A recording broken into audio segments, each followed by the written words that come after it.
Hi, and welcome to another edition of Ask Geoff and Lauren. This is the video show where we answer your double bass related questions. So if you have a question that you want answering, please join the conversation in the comments below this video and leave it there for us. We'll do our best to get to it in a future episode. So let's get straight into today's question. Lauren, I believe you have this one. What is it? Yes, this is from Simon. Okay. And he says, I've seen a number of approaches to landmarking the fretboard for beginners, from learn the sweet spots by ear and feel alone, right up to cheat dots all over the place. I've seen many classical players with 3 dots in thumb position as well, and they seem to be part of the fretboard. What's your general policy on marking up the fretboard? Yes, no, maybe, never, maybe a bit? You know, this is such a great... Me and Lauren have spoken about this a lot before, actually, because this is one of those ones that we get a lot of... we have a lot of discussion about with people online. Yeah. So, first of all, let me just address a really key distinction here, because I think this causes a few issues. I really strongly feel that if you're playing in the lower positions of the bass, anything below thumb position, you shouldn't be using dots. And there's a couple of reasons. And the main one is that you will have to turn your head, and as you do so, you'll lose the shape of your hand and you'll push the instrument away from your head so you can view what you're looking at. What that does is it affects your hand shape in a negative way, which will affect your tuning. And it also affects the use of arm weight. So, I mean, you know, if you're brand new to the bass and you're marking up a few of the notes with maybe a few stickers on the side, I wouldn't have a problem with that. But if you're somebody that's been playing for more than a few months and you're taking it seriously, lose the dots. And that's also because you've got these landmark points below thumb position. You've got half position, which is really easy to find because you can feel the top of the crook of the neck, and you can also the heel of the neck as well when you move up towards that area of the bass.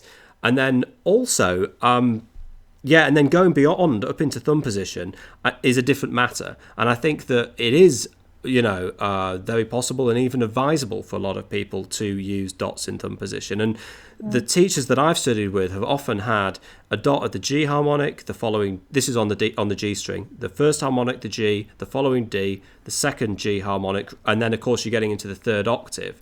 And I think, okay, so Lauren, what do you think? What do you do? Because I know that you don't have dots. Sorry, I don't have dots on my bass, but I often use a bit of pencil, but you do have dots. Right, so what's your thoughts behind it?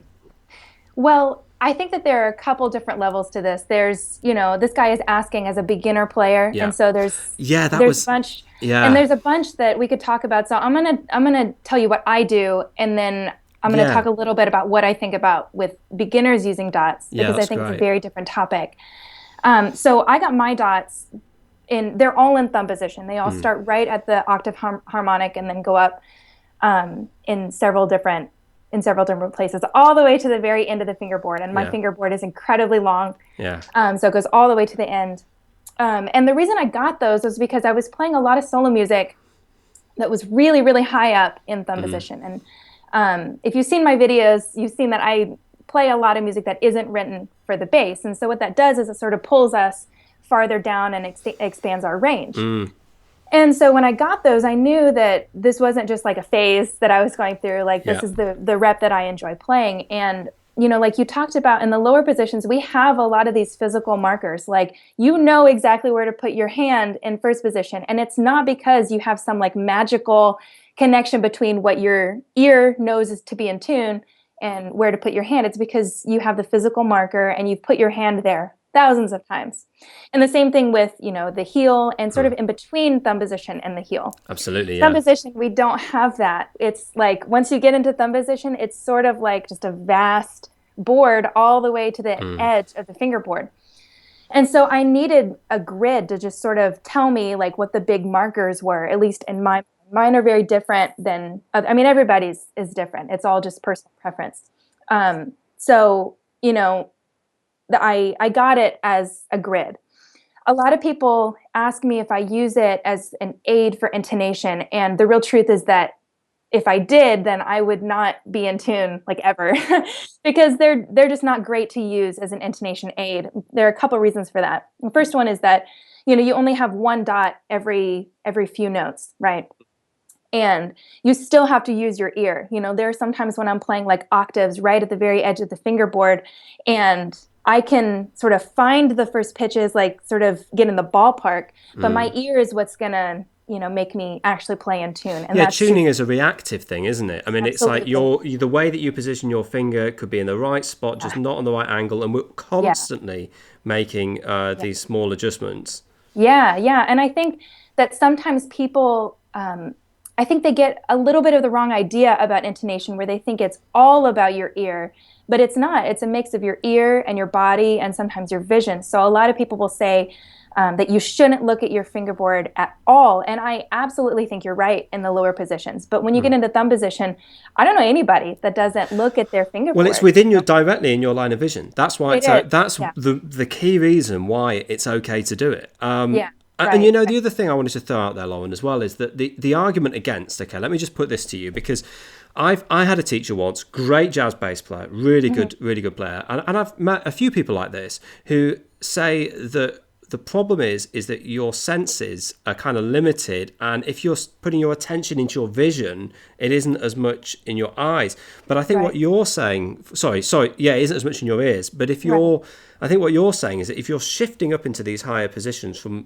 lower, from lower down the bass, say you're going from G to E flat or something, that's a really hard shift to get if you don't have the D marked.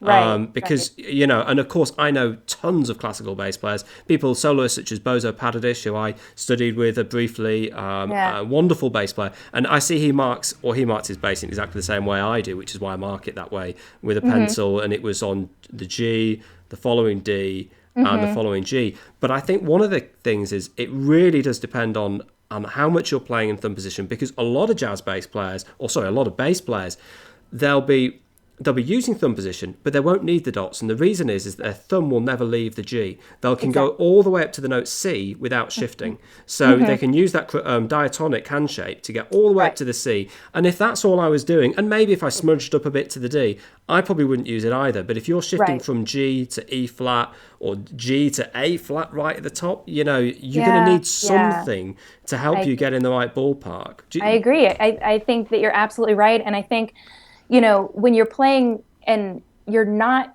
going past, like just what you said, if you're just kind of sticking in that thumb position area and not extending much farther, a lot of beautiful things have happened down there. And so that's just how you play, and that's how you should continue to play. But if you are doing, stuff like me, where you're extending and you're kind of playing, I mean, the majority of what I do is down in that area, and I think what's allowed me to do that is having, these dots, and I certainly have used pencil marks as well, but the dots are much more accurate than me just sort of like, oh, this sounds right, and then marking. And I think that's, when you extend the technique like that, I don't really see the issue of eliminating just any sort of extra difficulty. It's one less thing for me to think about. That being said, I really, really do think that intonation is a mix of using your ear and using your body or your vision.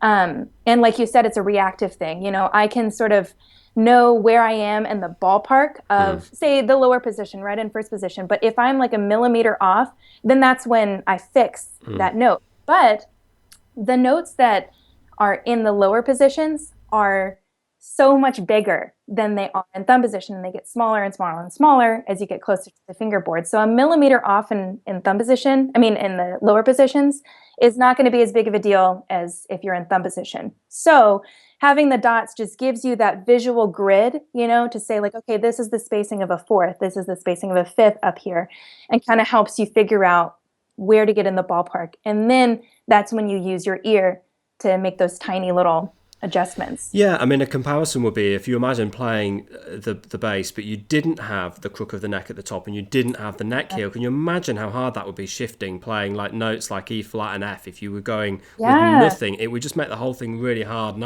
I kind of think of it in the same way. So I just, as I say, I go G, D, and the following D, G.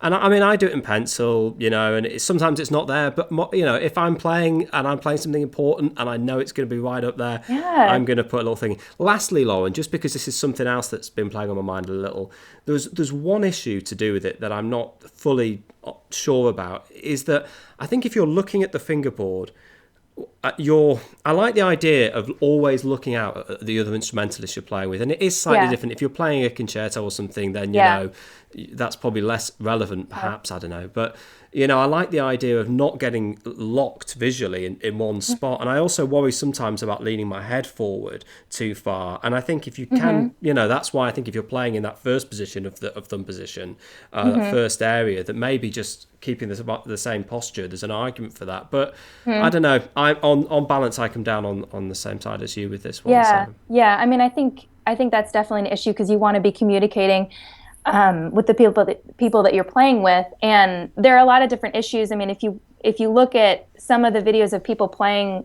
I mean, with bass, a lot of people will sit directly in front of the pianist. I know I certainly do because that's where I get the best sound. And so turning around at all is just like a big maneuver, and so there are a lot of things that you have to do with communication that don't involve looking at the other person.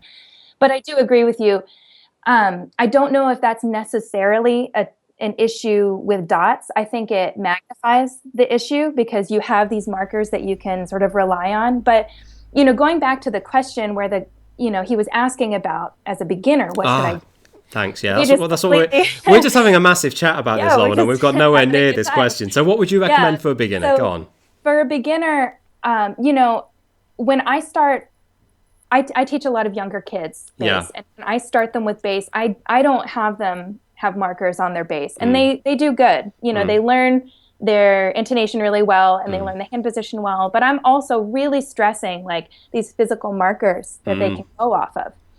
And so if you're a beginner, I don't necessarily see anything wrong with it, but I would challenge you to see if you can improve your intonation and get used to all of the lower positions without the dots. And then, if there's one note, there's always that one note that you're like, I can never get this note, then mark it, and then see if you can get it without looking at it. But, really, I don't think that anybody that has dots in the lower position is any less of a musician. I don't think anybody that has dots or doesn't have dots is better or worse. I think it just all depends on the person and what your needs are. Someone that, like you said, is just playing in mostly the lower position and kind of ventures up into thumb position, but not really. If they don't think the dots are necessary for them, then they shouldn't get them. That's, that's great for them, not for me, Yeah, I think that's an absolutely great point, Lauren, and a good place for us to wrap it up here today. So thanks for joining me, Lauren. It was great to hear your view on this because you do actually have the dots on your bass. Right. I know this is a topic that people are really interested in. So join in. Let us know if you think we're wrong, if we think we're right. Definitely join in. And also you can leave your comments and the questions below. So thanks for joining me, Lauren. Thanks for watching, everybody, and we'll see you next time.